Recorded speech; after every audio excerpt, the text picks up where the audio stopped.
for WGNO down there. Oh, hey there, John. Oh, hey, man. What's going on, man? How you been?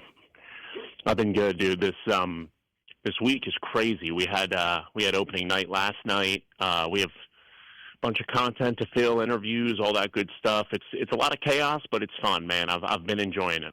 Well, I love seeing you covering some of my favorite teams, obviously, with the Saints. And you had the chance yesterday, we'll start with the Saints, to talk to potential future Saints head coach Kellen Moore, now currently and still the offensive coordinator for the Eagles.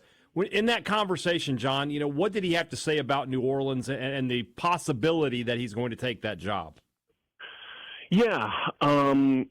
These guys, I don't know if their agents put them through a course on how to handle these things, but between guys like Kellen Moore and Mike Kafka, who I spoke to at the Senior Bowl last week, it's pretty much the same.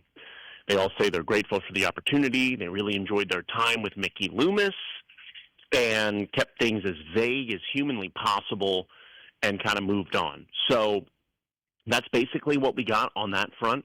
Said he has a lot of respect for the organization and just mainly talked about kind of how he's grown as a coach and adjusted at his different stops, whether that was with Los Angeles or Dallas or even now in Philly. But he put a lot of emphasis on him growing now in that Philadelphia system with all the resources they have. I think that's been the biggest step forward that he's taken recently. Now, was that just kind of his pitch to make him a more desirable candidate or make him seem like a more desirable candidate now than he's been the last couple of years? I'm not sure, but pretty vague.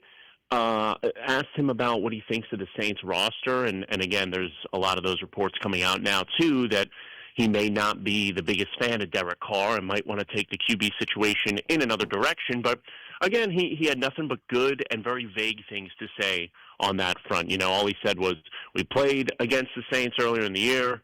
They really gave us a run for our money, them meaning the Eagles, and, just kind of kept it at that. Yeah, Jalen Carter was a beast that day. Ask me how I know. Is it done? Not in the formal sense, of course. That has to wait until after the Super Bowl. But obviously, Kellen Moore had a ton of attention last night from local media. Is it over, or is there a possibility that he ends up saying no after all this? I mean, we've seen crazier stuff. I mean, between the Liam Cohen stuff with the Jags, him telling them he's not going and then going and whatever.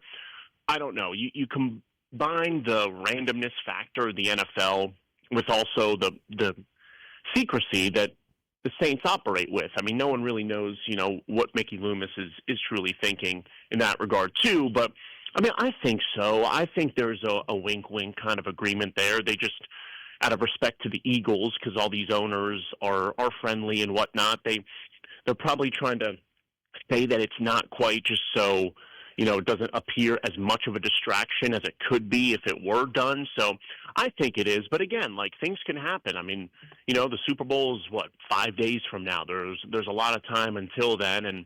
But I think it seems like Kellen is their guy, and it seems like it's going to go in that direction. Now, could he have a change of heart? Could, maybe something happen in these next few days where he finds out through an agent circle, hey, X job may be open in 26. They really like you.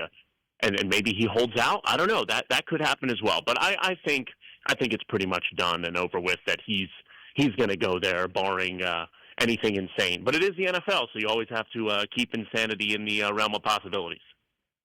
Do you think that's a good fit for the Saints if Moore comes in? Does he fit what the Saints can currently do as a football team?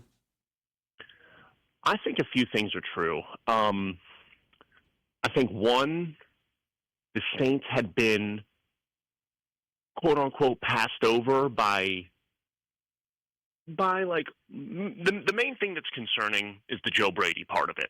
Because Joe Brady was the real one that all these other guys that say they're pulling their name from the running, that's just the spin zone that really is, they found out that the Saints aren't interested, so they moved on. The only reason Aaron Glenn didn't come down here is because Woody Johnson is letting him have basically a final say in personnel decisions. I know Mickey Loomis wasn't going to let, Glenn do that. So I don't think it's I don't think it's that much of a undesirable place as it's being reported to be. Now, granted, though, it is probably one of the less desirable coaching openings if when thinking about it. So when you factor in the fact a guy like Kellen Moore coming in there, he's 36 years old. Let's face it. I mean, Dallas let him go. Mike McCarthy took over play calling duties. And you look at the Chargers with Brandon Staley. I mean, that whole thing was a disaster. Yeah, okay, with the Eagles, things have been going well. But look, I mean, how many play callers would be successful if they had one of the best O-lines in football, one of the most dominant defense, and, the best running back we've seen in a few years? So, all that trickles into it.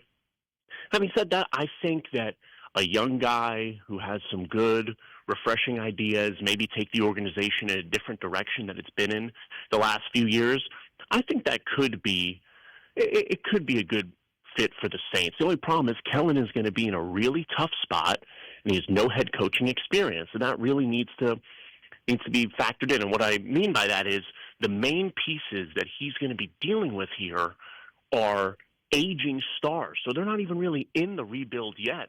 And truth of the matter is the Saints are probably going to have to enter that a year from now. So I think it's good in the sense of a fresh start, but I think New Orleans is going to have to really have a lot of patience with him, which I think they're prepared to.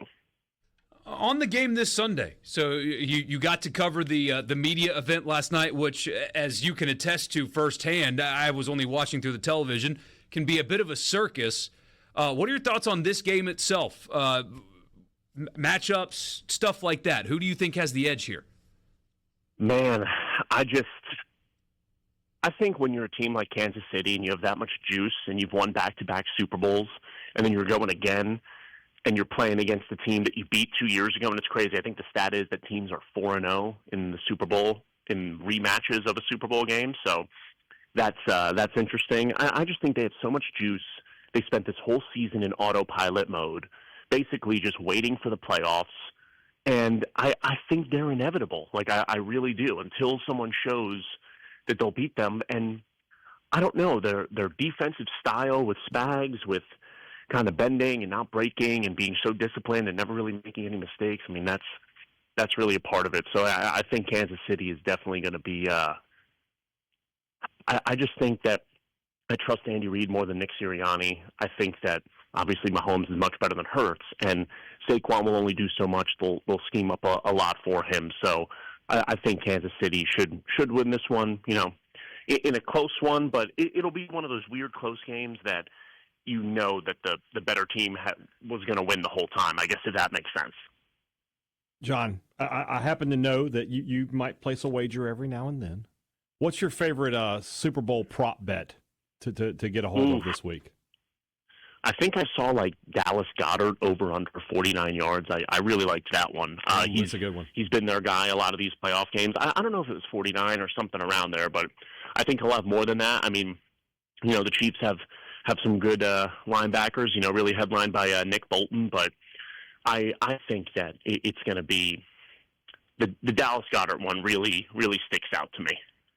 Yeah, that's a good bet. I am not financially responsible for any losses. No, we will not.